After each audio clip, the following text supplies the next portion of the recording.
यदि best programme यदि उस बच्चे के घर के नजदीक हम दे पाए तब बेहतर है।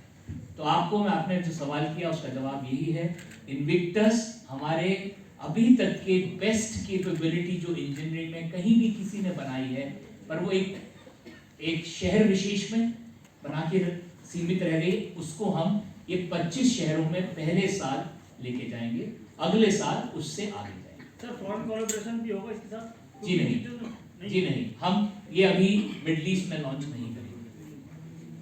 सर मैं शुभम भारत टाइम से, सबसे पहले तो बधाई, आपने इतना अच्छा प्रोग्राम लॉन्च किया।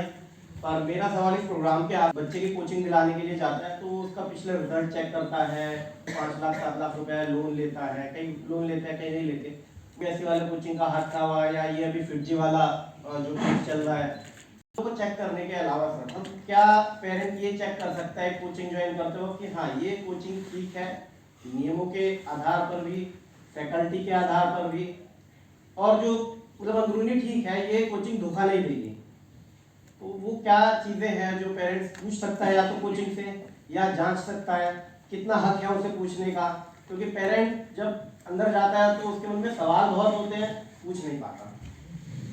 देखिए, ये रिश्ता विश्वास का होता है। एक तरह से पेरेंट विश्वास के साथ ही बच्चे को किसी टीचर के सुपुर्द करता है, और कोई भी कोचिंग का संस्था हो, किसी भी कारण से, किसी भी सर्कमस्टांसेस की वजह से ये विश्वास पर खरी नहीं उठती है, तो पूरी कोचिंग इंडस्ट्री को ऊपर उंगलियां उठती है।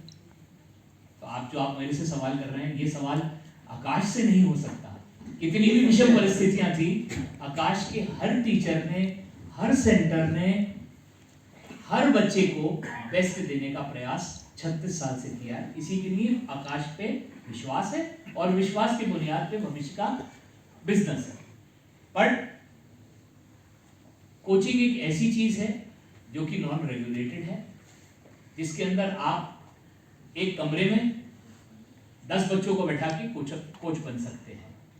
ना तो आपको कहीं से सर्टिफिकेशन लेना है, ना तो आपको कहीं कोई टेस्ट पास करना है कोच बनने के लिए। इसलिए इस तरह की चीजें, अपवाद आपको देखने को मिलते हैं।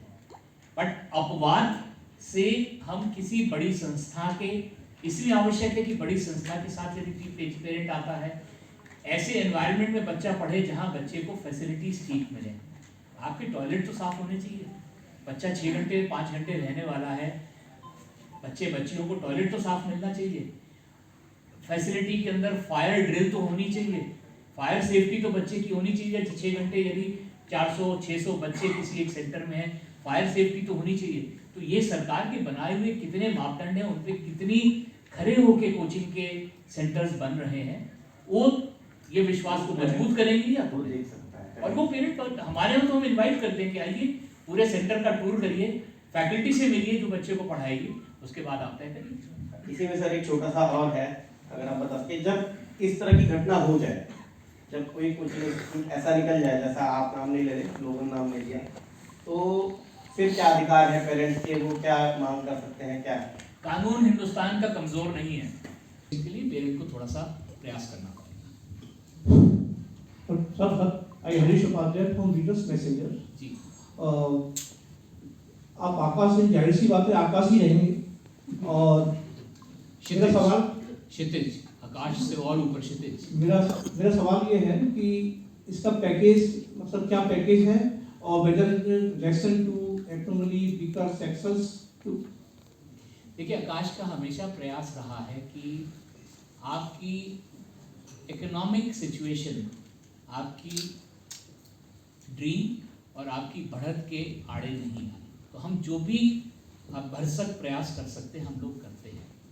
हम लोगों ने हर किसी भी प्रोग्राम में हम करीब 100% तक की ट्यूशन फी का वेवर देते हैं बच्चों को जो कि इकोनॉमिक वीक सेक्शन से आते हैं। उनको किसी ट्रस्ट के साथ अटैच करने की कोशिश करते हैं जो उसके एजुकेशन को बाकी भी स्पॉन्सर कर दे। बच्चा सक्सेसफुल हो जाए तो उसके बाद वो उसकी ट्यूशन फी, एक तो कोचिंग है, कोचिंग के बाद पढ़ाई है, पढ़ाई के साथ आप घर पे रहते हो तो आपके कपड़े कम में गुजारा हो जाएगा, कहीं अलग जाके पढ़ रहे हैं, पूरी ज़रूरत होती है एक बच्चे की जब ऐसे किसी प्रोफेशनल प्रोग्राम में जाता है, तो वो सारी चीज़ के लिए हम अपने छोटे स्तर पर हर साल प्रयास करते हैं। और इस वर्ष आप अगली प्रेस कॉन्फ्रेंस का पूरा मसाला मेरे से अभी ले जा रहे हैं, ये हम एक बड़े स्तर पर अगले साल अगले सेशन में कुछ बड़ा अनाउंस करने चाहेंगे कि हम हमारे ये 316 सेंटर पे EWS स्टूडेंट्स के लिए हम क्या विशेष करने का प्रयास कर रहे हैं।